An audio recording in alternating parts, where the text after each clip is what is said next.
வணக்கம். ரூபவாகினியின் பிரதான செய்திகள். நான் காயத்ரி ஸ்ரீயானந்த். நான் சிபிஎம் ஷியா. முதலில் தலைப்புச் செய்திகள். சர்வதேச புகைத்தல் எதிர்ப்பு தினத்தையொட்டிய முதலாவது கொடி ஜனாதிபதிக்கு அன்பளிப்பு. நகர அபிவிருத்தியில் சீனா, மலேசியா ஆகிய நாடுகளுடன் இலங்கை சமநிலையில் காணப்படுவதாக சர்வதேச பொருளாதார அறிக்கையில் தகவல். வெசாக் நோன்பு தின விசேட மத நிகழ்ச்சிகளை நேரடியாக ஒளிபரப்பு செய்ய தேசிய தொலைக்காட்சி தயார் நிலையில். விண்வெளியில் அரிதாக இடம்பெறுகின்ற பாரிய 2 நட்சத்திர கூட்டங்களின் மோதுகை நாசா விண்வெளி நிலையத்தால் அவதானிப்பு. லண்டனில் இன்று இடம்பெற்ற படை வீரர் மீதான தாக்குதல் சம்பவத்தில் சம்பந்தப்பட்ட 2 நபர்களும் பாதுகாப்பு சேவையை சேர்ந்த ஊழியர்கள் என அதிகாரிகள் தெரிவிப்பு. இனி விரிவான செய்திகளின் முதலில் சில உள்நாட்டு செய்திகள். சர்வதேச புகைத்தல் எதிர்ப்பு தினத்தை முன்னிட்டு புகைத்தலுக்கு எதிரான கொடி தின சமுர்த்தி வேலை திட்டம் முன்னெடுக்கப்பட்டுள்ளது. இந்த வேலை திட்டத்தின் முதலாவது கொடி ஜனாதிபதி மஹிந்த ராஜபக்சவுக்கு இன்று அலரி மாளிகையில் அணிவிக்கப்பட்டது. புகைத்தலுக்கு எதிரான வேலை திட்டத்தை சமுர்த்தி அதிகார சபை சர்வதேச புகைத்தல் எதிர்ப்பு தினத்தை முன்னிட்டு மேற்கொண்டுள்ளது. சர்வதேச புகைத்தல் எதிர்ப்பு தினத்தை முன்னிட்ட வேலை திட்டம் 1996ஆம் ஆண்டு தொடக்கம் மேற்கொள்ளப்பட்டு வருகின்றது. போதைப் பொருள் பாவனையற்ற மக்களின் உற்சாகம் திவிநிகும திட்டத்தின் மூலம் உலகம் என்ற தொனிப்பொருளான வேலை திட்டம் மே மாதம் 31ஆம் தேதி முதல் ஜூலை 10ஆம் தேதி வரை நாடு முழுவதிலும் முன்னெடுக்கப்பட உள்ளது. கொடி விற்பனை மூலம் பெறப்படும் வருமானம் படை வீரர்களுக்கும் பாதிக்கப்பட்டவர்களுக்கும் வீடுகளை நிர்மாணிப்பதற்கும் ஊனமுற்றவர்களுக்கு உதவிகளை வழங்குவதற்கும் குறைந்த வருமானத்தை கொண்ட பிள்ளைகளுக்கு புலமை பரிசுகளை வழங்குவதற்கான சமூக நடவடிக்கைகளுக்கும் என பயன்படுத்தப்படும். சிறுவர்களின் நலனுக்காக பல்வேறு கல்வி வேலை திட்டங்களும் ஏற்பாடு செய்யப்படுகின்றன. இந்த விடயமும் இதில் உள்ளடக்கப்பட்டுள்ளது. மாணவர்களுக்கென நடத்தப்பட்ட போட்டிகளில் முதலாவது இடத்தை பெற்ற மாணவ மாணவிகளுக்கு ஜனாதிபதி பரிசுகளை வழங்கினார். இலங்கை சமுர்த்தி அதிகார சபையின் பணிப்பாளர் நாயகமும் சட்டத்தரணியுமான பந்துல திலகசிறி, பிரதி பணிப்பாளர் SAN விக்ரமசிங்க உள்ளிட்ட பலர் நிகழ்வில் கலந்து கொண்டனர். கோரிக்கைகளை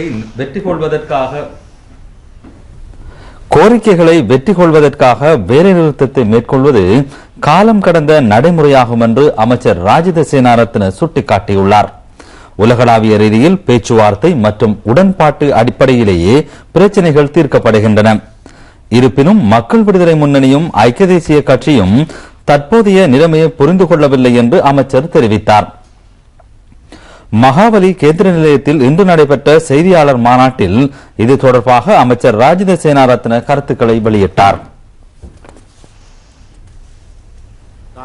මාත්මයා තර්ජනයකුත් කරා වැඩ කරන ජනතාවට ඉදිරියට තමුන්රාලා ගැනත් බලා ගන්නවා ඒකින්ද බහිනවා වැඩට කියලා.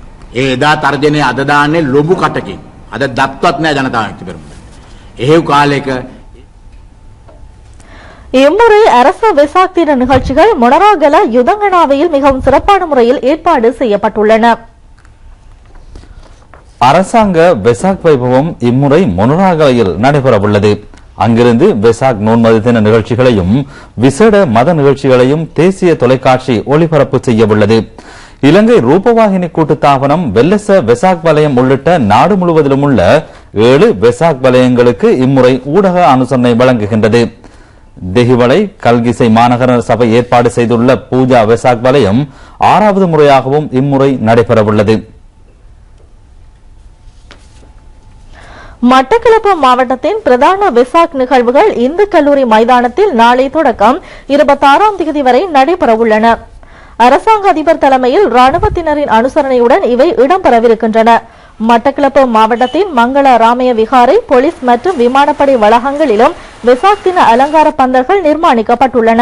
தானசாலை, தாகசாந்தி நிலையங்கள் என்பனவும் அமைக்கப்பட்டுள்ளன. மருத்துவ வளாகத்திலும் வெசாக் தின அலங்கார பந்தல்கள் அமைக்கப்பட்டுள்ளன. ஆரம்ப நிகழ்வுகள் இந்து கல்லூரி மைதானத்தில் நாளை மாலை இடம்பெறும். இலங்கையில் உள்ள துருக்கி நாட்டின் தூதுவர் இஸ்கந்தர் கே ஒகாயாவுக்கும் கிராமிய கைத்தொழில் அபிவிருத்தி, கடற்தொழில், சுற்றுலா அபிவிருத்தி அமைச்சர் ஹாபிஸ் நசீர் அகமட்டிற்கும் இடையில் உத்தியோகபூர்வ பேச்சுவார்த்தைகள் இன்று கொழும்பில் நடைபெற்றன. இந்த சந்திப்பின் போது கிழக்கு மாகாண அபிவிருத்தியில் துருக்கி நாட்டின் பற்றிய அவசியம் அமைச்சர் ஹாபிஸ் நசீர் அகமட் துருக்கிய தூதுவர் இஸ்கத் கே ஒகாயாவுக்கு விளக்கி கூறினார். கிழக்கு மாகாணத்தின் கால்நடை விவசாய மற்றும் சுற்றுலாத்துறை அபிவிருத்தியில் துருக்கியின் முக்கிய பங்கை வலியுறுத்திய அமைச்சர் இந்த துறைகளில் துருக்கியின் முதலீடுகளை ஆர்வலுடன் எதிர்பார்ப்பதாகவும் கூறினார். துருக்கி இலங்கை நட்புறவு கழகம் ஸ்தாபிக்கப்படுவதற்கு வேண்டிய நடவடிக்கைகள் எடுக்கப்பட வேண்டியதன் அவசியமும் வலியுறுத்தப்பட்டது. இவை தொடர்பான பல்வேறு அறிக்கைகளும் ஆவணங்களும் துருக்கிய தூதரிடம் கையளிக்கப்பட்டன. துருக்கிய தூதுவர் உரை நிகழ்த்துகையில் கிழக்கு மாகாணத்தின் அபிவிருத்தி சம்பந்தமாக தமது நாடு முழு ஒத்துழைப்பையும் பங்களிப்பையும் வழங்கும் என்று உறுதியளித்ததோடு கிழக்கு மாகாணத்திற்கு விஜயம் ஒன்றை மேற்கொள்ள இருப்பதாகவும் அவர் தெரிவித்தார். இந்த சந்திப்பின் போது அமைச்சின் திட்டமிடல் பணிப்பாளர் டாக்டர் ஆர் ஞானசேகரம், அமைச்சின் ஆலோசகர் சமிந்த பி அபே விக்ரம் ஆகியோரும் கலந்து கொண்டனர். இந்தியாவின் கீழ்ப்பாகத்தில் அடுக்குமாடியில் குடியிருப்பில் இருந்த சுய அறிவுள்ள நபர் ஒருவர் தமது வீட்டு உரிமையாளரிடம் தன்னை வீட்டை விட்டு வெளியேற்றினால் தற்கொலை செய்து கொள்ளப் போவதாக துப்பாக்கியை காட்டி மிரட்டி தனது காரியத்தை சாதிக்க நினைத்த ஒருவரின் சுவாரஸ்யமான சம்பவத்தை உங்களுக்கு தருகிறோம். வாடகைக்கு குடியிருந்த வீட்டை காலி செய்யுமாறு உரிமையாளர் கூறியதால் அதிருப்தி அடைந்த விஜய்கர் நேற்று காலை முதல் ரகளையில் ஈடுபட்டார். துப்பாக்கியை காட்டி குடியிருப்பு வாசிகளையும் அங்கு கூடிய பொதுமக்களையும் மிரட்டிய விஜய்கர் பெண் ஒருவரையும் பிணை கைதியாக வைத்திருந்தார். இதனால் போலீசார் அதிரடி நடவடிக்கையில் இறங்கி அவரை கைது செய்ய முடியாமல் இரவு வரை தடுமாறினார்கள். 8 மணி அளவில் வீட்டின் மின் தொடர்பை துண்டித்ததால் விஜய்கர் மர்ம பெண்ணுடன் வெளியே வந்தார். அருகில் வந்ததால் தற்கொலை செய்து கொள்வேன் என்று தலையில் துப்பாக்கி வைத்தபடி வந்த விஜய்கர் காரில் தப்பி ஓட முயன்ற போது போலீசாரும் பொதுமக்களும் வழிமறித்து பிடித்தனர். மனநோயாளியாக இருக்குமோ என சந்தேகப்பட்ட போலீசார் மருத்துவமனையில் அனுமதித்து சோதனை செய்தபோது அப்படி ஒன்றும் இல்லை என தெரிய வந்தது. இதையடுத்து இரவு முழுவதும் அவரை விசாரித்த கீழ்ப்பாக்கம் போலீசார் காலையில் எழும்பூர் பெருநகர நீதிமன்ற நீதிபதியின் வீட்டில் ஆஜர்படுத்தினார்கள். விஜய்கரை 15 நாள் காவலில் வைக்க நீதிபதி உத்தரவிட்டதை அடுத்து புழல் சிறையில் அடைக்கப்பட்டார். நீங்கள் பார்த்துக் கொண்டிருக்கும் ரூபவாகினியின் பிரதான செய்திகளில் மேலும் சில உள்நாட்டு செய்திகள்.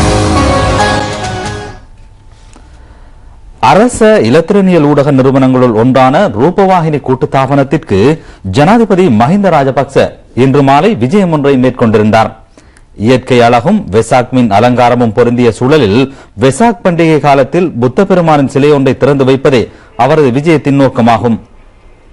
வெசாக் பண்டிகை காலத்தில் ரூபவாகினி முன்னலில் ஜனாதிபதியினால் புத்த பெருமானின் சிலை இன்று வைபவ ரீதியாக திறந்து வைக்கப்பட்டது.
விவசாய நடவடிக்கைகளில் இரசாயன மற்றும் கிருமிநாசினிகளை பயன்படுத்தாது உற்பத்தி செய்யப்பட்ட உணவு வகைகளை பிரபல்யப்படுத்தும் வேலை திட்டம் ஆரம்பிக்கப்பட்டுள்ளது. பாதுகாப்பு மற்றும் நகர அபிவிருத்தி அமைச்சும் தேசிய மருத்துவ அமைச்சும் ஒன்றிணைந்து இந்த திட்டத்திற்கான நடவடிக்கைகளை மேற்கொண்டுள்ளன. மாதிரி விவசாய பண்ணையின் சம்பிரதாயபூர்வ வைபவம் பத்திரமுல்லை தேவனாவில் இன்று இடம்பெற்றது. அபிபவமு ரட்ட நகமு வேலை திட்டத்தை முன்னிட்டு இந்த திட்டம் நாடு முழுவதிலும் முன்னெடுக்கப்படுகின்றது. மூலிகை விதை வங்கி, கிராமிய வைத்திய நிலையம் உள்ளிட்ட பலவற்றை உள்ளடக்கியதாக இந்த விவசாய பண்ணை அமைக்கப்பட்டுள்ளது. 2013ஆம் ஆண்டு வாக்காளர் டாப்பை புதுப்பிக்கும் பணி ஆரம்பிக்கப்பட்டுள்ளது. மே மாதம் 15ஆம் தேதி முதல் ஜூலை மாதம் 15ஆம் தேதி வரை இடம்பெறும் என தேர்தல்கள் திணைக்களம் தெரிவித்துள்ளது. வாக்காளர் தமது பெயரை வருடந்தோறும் வரிசைப்படுத்தி தேர்தல் வாக்குரிமையை பட்டியலில் சேர்த்துக் கொள்வது அவசியமாகும். இதன் காரணமாக வாக்குரிமை உள்ளவர்கள் அனைத்து வருடங்களிலும் கணக்கிடுவதற்கான பிசி ஆவணத்தை பூர்த்தி செய்து மீண்டும் ஒப்படைக்க வேண்டும். ஒரு வருடத்தில் மாத்திரம் பதிவு செய்வதன் மூலம் அதனை அடிப்படையாக கொண்டு அதற்கு அடுத்த வருடங்களில் வாக்காளர் டாப்பில் பதிவுகள் மேற்கொள்ளப்பட மாட்டாது என்று தேர்தல்கள் திணைக்களம் தெரிவித்துள்ளது. குடும்ப தலைவருக்கான ஆவண பத்திரத்தை வழங்கும் நடவடிக்கை அடுத்த மாதம் 2ஆம் தேதி வரை இடம்பெறவுள்ளது. அன்று முதல் ஜூலை 1ஆம் தேதி வரையில் பூரணப்படுத்தப்பட்ட ஆவணத்தை ஒப்படைக்க வேண்டும். ஜூன் 1ஆம் தேதி 18 வயதை பூர்த்தி செய்யும் அனைவரையும் தேசிய அடையாள அட்டை அல்லது பிறப்புச் சான்றிதழ் அல்லது குறிப்பிடப்பட்ட ஆவணங்களை கொண்டு விவரங்களை குடும்ப தலைவர் முறையாக பூர்த்தி செய்ய வேண்டும் என்று தேர்தல்கள் திணைக்களம் அறிவித்துள்ளது. ஜூலை 15ஆம் தேதி அளவில் எந்தவொரு வீட்டிற்கும் பிசி ஆவணப்பத்திரம் கிடைக்கவில்லையாயின் பிரதேச கிராம உத்தியோகத்தர் அல்லது மாவட்ட தேர்தல் அலுவலகத்தில் அது தொடர்பாக தகவல்களை பெற்றுக் கொள்ள வேண்டும். அம்பாறை மாவட்டத்தின் பல்வேறு உள்ளூராட்சி சபைகளிலும் ஐரோப்பிய ஒன்றியத்தின் நிதியுதவியுடன் நடைமுறைப்படுத்தப்பட்டு வரும் திண்மக் கழிவு முகாமைத்துவ நடவடிக்கைகளை சிறந்த முறையில் மேற்கொள்ளவென பலதரப்பட்ட உதவிகள் வழங்கப்பட்டுள்ளன. இதற்கமைய பொத்துவில் மற்றும் ஆலேடி வெம்பு பிரதேச சபைகளுக்கு உளவு இயந்திரங்கள் வழங்கப்பட்டுள்ளன. ஐரோப்பிய ஒன்றியத்தின் தூதுக்குழுவினர் அம்பாறையில் நடைமுறைப்படுத்தப்பட்டுள்ள திண்மக் கழிவு முகாமைத்துவ திட்டத்தை அண்மையில் பார்வையிட்டதை அடுத்து இந்த இயந்திரங்கள் வழங்கப்பட்டன. ஐரோப்பிய ஒன்றியத்தின் தலைவர் பெர்னார்ட் சபேஜ் இவற்றுக்கான திறவுகோள்களை உயரதிகாரிகளிடம் கையளித்தார். இலங்கையின் 41வது குடியரசு தினம் சம்பந்தமான கொண்டாட்ட நிகழ்ச்சிகள் வடக்கு கிழக்கு மாகாணங்கள் உட்பட நாட்டின் சகல பிரதேசங்களிலும் நேற்று நடைபெற்றன. ஏறாவூர் நகர் பிரதேச செயலகத்திலும் பிரதேச செயலாளர் SLM ஹனீஃபா தலைமையில் தேசிய கொடி ஏற்றப்பட்டு தேசிய கீதம் இசைக்கப்பட்டது. பிரதேச செயலாளர் விசேட உரை நிகழ்த்தினார். அலுவலக உத்தியோகத்தர்கள் பலரும் அங்கு சமூகம் அளித்திருந்தனர்.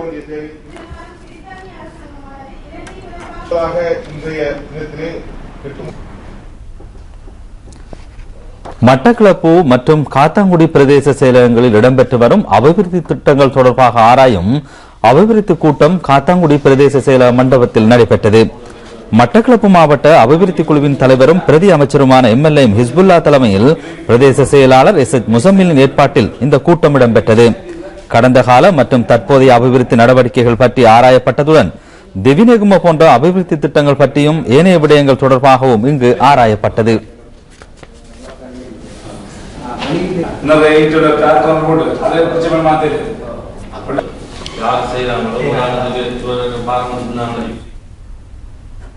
கிண்ணியா பிரதேசத்தில் மேற்கொள்ளப்படும் அபிவிருத்தி நடவடிக்கைகள் சம்பந்தமான அபிவிருத்தி மீளாய்வு குழு கூட்டம் கிண்ணியா பிரதேச செயலகத்தில் நடைபெற்றது. பிரதேச செயலாளர் கிருஷ்ணேந்திரனின் ஏற்பாட்டில் பாராளுமன்ற உறுப்பினர் MS தௌஃபிக் தலைமையில் நடைபெற்ற இந்த நிகழ்வில் கிழக்கு மாகாண முதலமைச்சர் நஜீப் அப்துல் மஜீத், மாகாண சபை உறுப்பினர் இம்ரான் உட்பட பிரமுகர்கள் பலர் கலந்து கொண்டனர். 91 மில்லியன் ரூபாய் செலவில் 68 அபிவிருத்தி நடவடிக்கைகள், 6 பாடசாலைகளின் முன்னேற்ற நடவடிக்கைகள் மற்றும் கட்டுமான வேலைகள் என்பவற்றின் நிலைமை பற்றி ஆராய்வதோடு வெகு விரைவில் இவற்றை பூர்த்தி செய்ய வேண்டும் என்றும் தீர்மானிக்கப்பட்டது.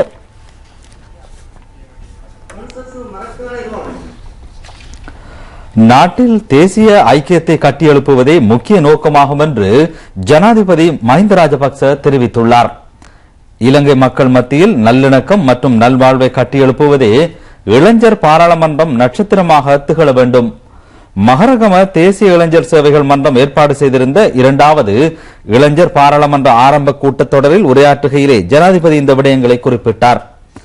மகரகம தேசிய இளைஞர் சேவைகள் மன்ற பிரதான மண்டபத்தில் அமைந்துள்ள விசேட பாராளுமன்ற கட்டிடத்தில் நடைபெற்ற இளைஞர் பாராளுமன்றத்திற்காக நாடு முழுவதிலும் இருந்து இளைஞர் கழகங்களை பிரதிநிதித்துவப்படுத்தி 412 உறுப்பினர்கள் தெரிவு செய்யப்பட்டுள்ளனர்.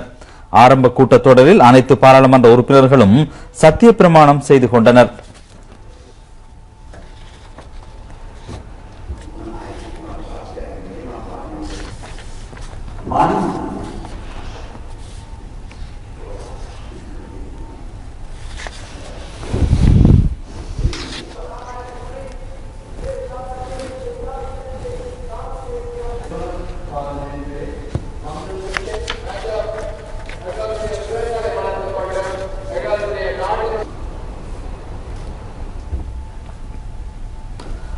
அடிப்படை வசதிகளை மேம்படுத்துவதிலும் நகர அபிவிருத்தியிலும் சீனா மற்றும் மலேசியா ஆகிய நாடுகளுக்கு சமமான நிலையில் இலங்கை காணப்படுவதாக சர்வதேச பொருளாதார அறிக்கையில் சுட்டிக்காட்டப்பட்டுள்ளது. 2007ஆம் ஆண்டு முதல் இலங்கையை பிராந்திய நாடுகளுடன் ஒப்பிடுகையில் துரித பொருளாதார அபிவிருத்தியை வெளிப்படுத்தியிருப்பதாக SHPCயின் உலகளாவிய கணிப்பீட்டு அறிக்கையில் குறிப்பிடப்பட்டுள்ளது. ஹாங்காங் மற்றும் செங்காய் வங்கி ஒவ்வொரு வருடமும் ஆசிய பிராந்திய நாடுகளில் பொருளாதாரம் தொடர்பான கணிப்பீடு அடங்கிய அறிக்கையை வெளியிடுகின்றது. அடிப்படை வசதி அபிவிருத்தி, நகர அபிவிருத்தி, புதிய பொருளாதார நடவடிக்கை போன்ற விடயங்கள் இதில் கவனத்தில் எடுத்துக் கொள்ளப்படுகின்றன. சமீப காலத்தில் அபிவிருத்தி திட்டத்தை அடிப்படையாக கொண்டு இலங்கை தெற்காசியாவில் போக்குவரத்து துறையின் முக்கிய கேந்திர நிலையமாக வளர்ச்சியடைந்து வருவதாக அறிக்கையில் சுட்டிக்காட்டப்பட்டுள்ளது. மசகு எண்ணெய் சுத்திகரிப்பு நடவடிக்கைகள் மூலமான சாதகமான பெறுபேற்றின் அடிப்படையில் இலங்கை எதிர்காலத்தில் புதிய பொருளாதார வளர்ச்சி அடையும் என்றும் SSPCயின் அறிக்கையில் குறிப்பிடப்பட்டுள்ளது. இந்தியாவின் காரிங் நிறுவனம் மன்னாரில் மேற்கொண்ட எரிபொருள் அகழ்வு ஆய்வு அறிக்கை உலக முன்னணி மசகு எண்ணெய் நிறுவனங்களின் கவனத்தை ஈர்த்துள்ளன.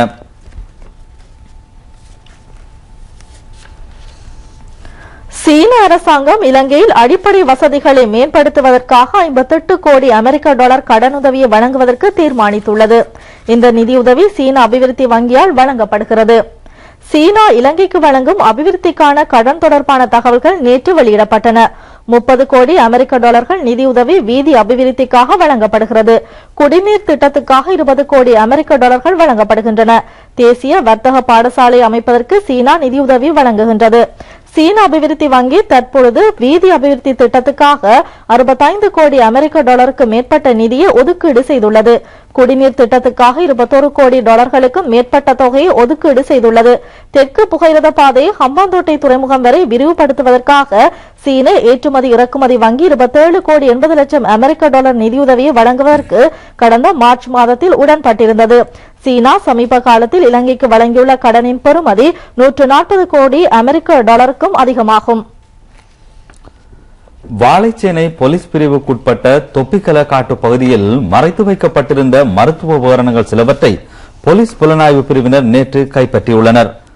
புலனாய்வு பிரிவினருக்கு கிடைக்கப்பட்ட ரகசிய தகவலை அடுத்து உதவி போலீஸ் அத்தியட்சகர் லால் செனவிரட்ன, பொறுப்பு அதிகாரி மாயன் ரஞ்சன் உட்பட பல போலீஸ் அதிகாரிகள் இந்த பொருட்களை கைப்பற்றினர். இவை தொடர்பாக வாழைச்சேனை போலீசார் விசாரணைகளை மேற்கொண்டு வருகின்றனர்.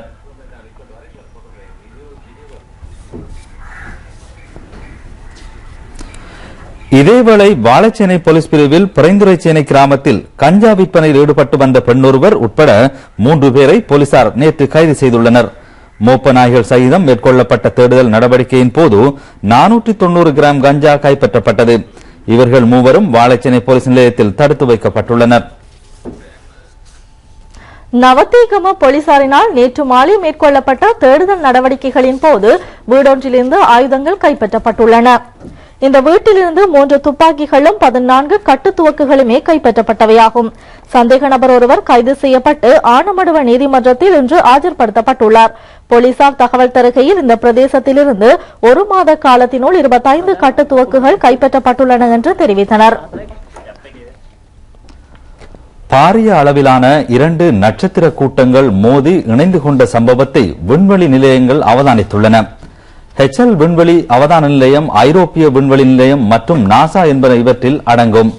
இதனைத் தொடர்ந்து மேற்கொள்ளப்பட்ட மதிப்பீட்டின் அடிப்படையில் வெகு தூரத்தில் உள்ள 2 நட்சத்திர கூட்டங்கள் இணைந்து மோதி நட்சத்திரங்களை உருவாக்குவது அவதானிக்கப்பட்டது. 4 மில்லியன் வருடங்களுக்கு முன்னதாக பிரபஞ்சம் இருந்த நிலைமை பற்றி அறிவதற்கு இந்த பெறுபேறுகள் உதவும் என எதிர்பார்க்கப்படுகின்றது. சிறிய நட்சத்திர கூட்டங்களை இணைத்துக் கொண்டு பாரிய அளவிலான நட்சத்திரங்களாக இவை மாறியிருக்கலாம் என விஞ்ஞானிகள் தெரிவித்துள்ளனர். கலிபோர்னியா பல்கலைக்கழகத்தைச் சேர்ந்த காய் கருத்து வெளியிடுகையில் நட்சத்திர கூட்டங்களின் மாற்றங்கள் பற்றி தாங்கள் அவதானித்து வருவதாக கூறினார். அதே பல்கலைக்கழகத்தைச் சேர்ந்த குறை கருத்து வெளியிடுகையில் நட்சத்திர கூட்டங்களின் மோதலிலும் இணைப்பும் அதனை அடுத்து புதிய நட்சத்திரங்களும் உருவாகுவதும் விண்வெளியில் உள்ள தூசுக்களினால் முற்றாக மூடப்பட்டுள்ளன என்று தெரிவித்துள்ளார். தொடர்ந்து காணப்பட்ட ஆய்வுகளின் அடிப்படையில் வருடம் ஒன்றுக்கு 2000 நட்சத்திரங்கள் உருவாகுவது தெரிய வந்துள்ளது. அதேவேளை பால்வீதியில் வருடம் ஒன்றுக்கு 2 அல்லது 3 நட்சத்திரங்களே உருவாகின்றன. நட்சத்திர கூட்டங்கள் மோதுவதனால் 400 பில்லியன் நட்சத்திரங்கள் உருவாகுவதும் கண்டறியப்பட்டுள்ளது.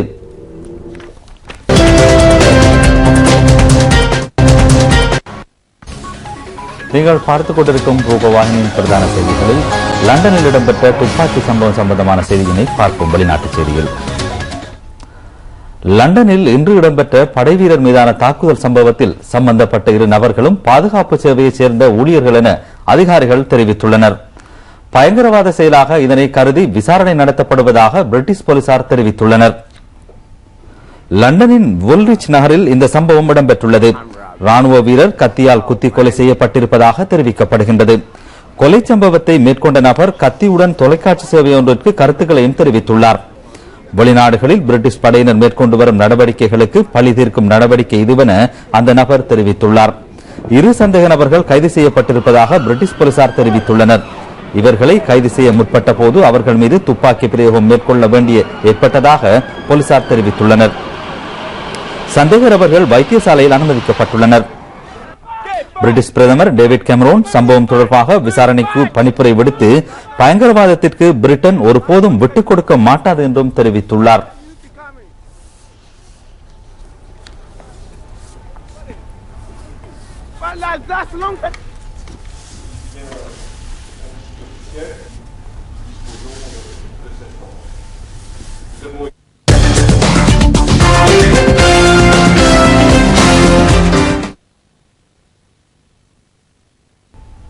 இனி விளையாட்டுச் செய்தி. இந்திய பிரீமியர் லீக் கிரிக்கெட் போட்டியில் சன்ரைஸ் ஹைதராபாத் அணியுடன் நடைபெற்ற போட்டியில் ராஜஸ்தான் ராயல் அணி வெற்றி பெற்றுள்ளது. போட்டி புதுடில்லியில் நேற்று நடைபெற்றது. முதலில் துடுப்படுத்தாடிய சன்ரைஸ் ஹைதராபாத் அணி 20 ஓவர்கள் நிறைவில் 7 விக்கெட்டுகளை இழந்து 132 ஓட்டங்களை பெற்றது. தவான் 33 ஓட்டங்களையும், கேமரன் வைட் 31 ஓட்டங்களையும், டெரன் ஷமி 29 ஓட்டங்களையும் பெற்றனர். திசர பெரேரா 11 ஓட்டங்களை மாத்திரமே பெற்றார். விக்ரம் மஜித் மலிக் 14 ஓட்டங்களுக்கு 2 விக்கெட்டுகளை எடுத்தார். பதிலுக்கு துடுப்படுத்தாடிய ராஜஸ்தான் ராயல் அணி 19.2 ஓவர்களில் 6 விக்கெட்டுகளை இழந்து 135 ஓட்டங்களை பெற்று வெற்றியை உறுதி செய்தது. பிரெடி ஹாட்ச் ஆட்டமிழக்காது 54 ஓட்டங்களை பெற்றார். ஷேன் வாட்சன் 24 ஓட்டங்களை பெற்றார். டெரன் ஷமி 27 ஓட்டங்களுக்கு 2 விக்கெட்டுகளை வீழ்த்தினார். சென்னை சூப்பர் கிங்ஸ் அணியுடன் இறுதிப் போட்டியில் விளையாடுவதற்கு தகுதிகான அணியை தீர்மானிக்கும் போட்டி நாளை நடைபெறவுள்ளது. That sounded sweet. Way back into the crowd. Says in no time. Oh, it's gone out of there. He's gone short first up and been dispatched. Brad Hodge. Oh, out of there. Thank you very much for coming. ரூபவாகினியின் பிரதான செய்திகள் நிறைவடைகின்றன. வணக்கம்.